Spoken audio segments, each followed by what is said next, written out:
So, friends, it is the morning after the dreaded Nevada caucus. And let me just say, things went way better than expected. Bernie absolutely dominated. He did not win by a few points.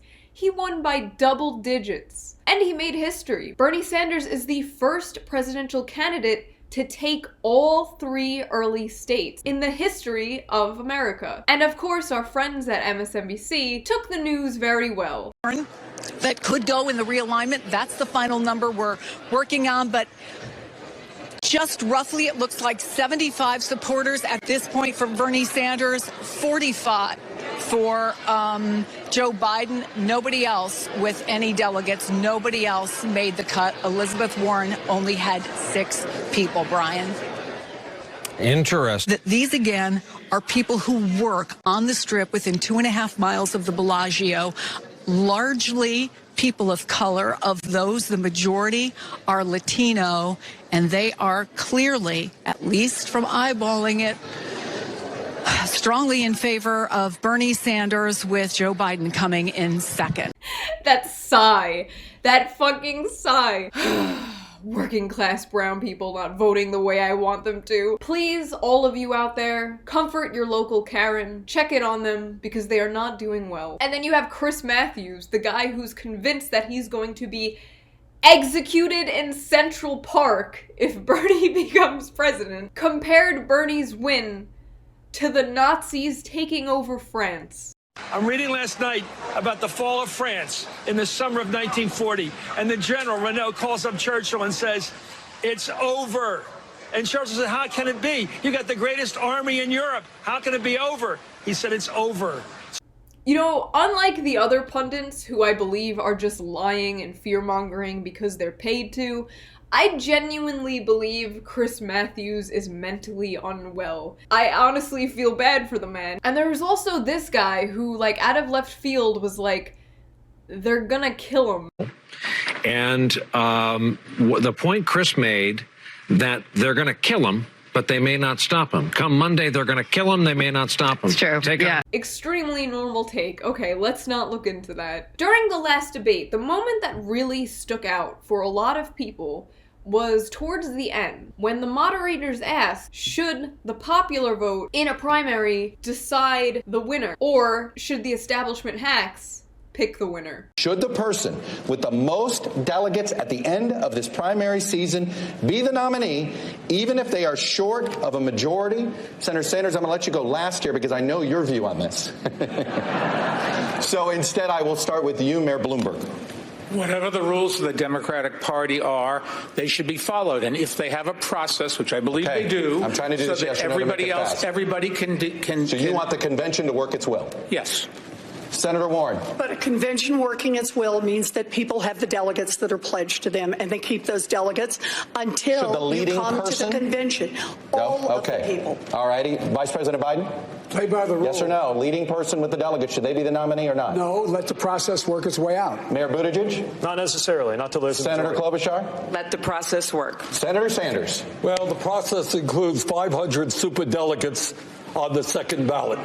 So I think that the will of the people should prevail. Yes. Thank you, guys. Most votes should become the nominee. Bernie was the only one who said, yes, the people should be the ones to decide who wins. Everyone else was just like, yes, let the rules play out. Yes, the rules. We love the rules. It was pathetic. The only reason they're just like, yes, let the insiders have more of a say than citizens is because most citizens are voting for Bernie. They know they won't win the popular vote, so they're just like, yeah, you know the whole smoky room thing? Yeah, let that play out. That's good. That's the only way I can win. So my internet pal Veronica, who is also a Bernard Brethren, wrote a great Medium article. And so I'm going to read it to you because I think it perfectly describes the issue with superdelegates and why they are so scary. So,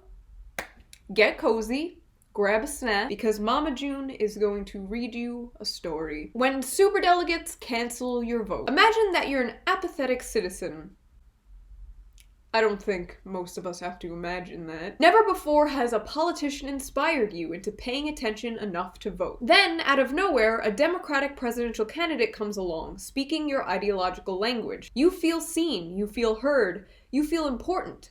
Finally, you're inspired. Now, I know a lot of you have probably felt that way with Bernie, Yang, Tulsi.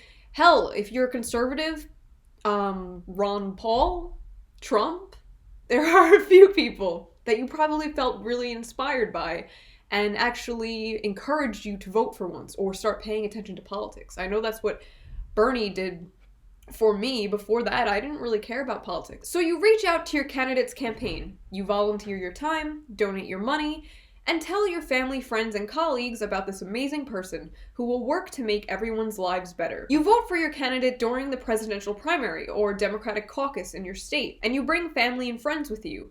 You feel pumped, you feel hopeful, and then your candidate wins your state. All that work, all that donated money, you helped your candidate accomplish their victory. And then we descend to hell. The Democratic National Convention rolls around, and you're excited to watch your candidate sweep the states you know they won. Instead, you watch in horror as you witness individuals overriding the will of the voters from your state, and another state, and another state, and another state.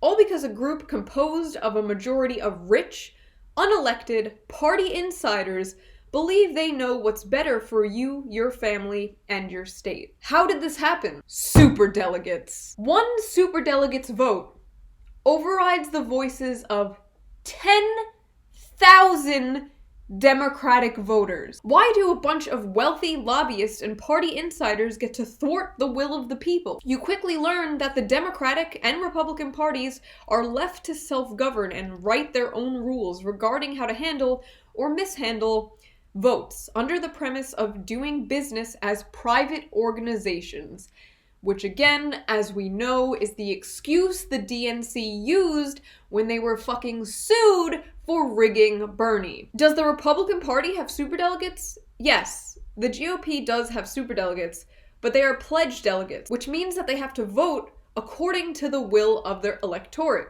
Unlike the Democratic Party superdelegates, who are free to thwart democracy as they see fit. Votes from citizens? That's nice. So that, my friends, is the issue with superdelegates. If Bernie gets so many votes like he did in Nevada, they're not gonna get away with this. Could you imagine if they tried to steal it again? There's going to be riots. I honestly don't think they're even gonna try it because it's just going to be the end of the Democratic Party. I know so many people who will stay home. I know people who will vote for Trump or third party. I know people who are going to march in Milwaukee. By the way, I will probably be going to Milwaukee for the DNC thing. You guys should come. Maybe we can have a whole big meetup. If there are riots, we will just sit back and, watch from afar, just sipping tea. We just want to see democracy play out. We just want to see people vote for who they want. But the fucking DNC, the Democrats, are in our way. I don't know who will win the general election, and I'm not putting any bets. Again, I'm extremely pessimistic, as it is. But we want Bernie versus Trump. We were robbed of it. We want right-wing populism versus left-wing populism. This is clearly what the people want. Again, thank you, Veronica, for this lovely article. Big shout out to her. I'll link her Twitter and the Medium article in the description. And that was your daily dose of depression. I will see you guys next time.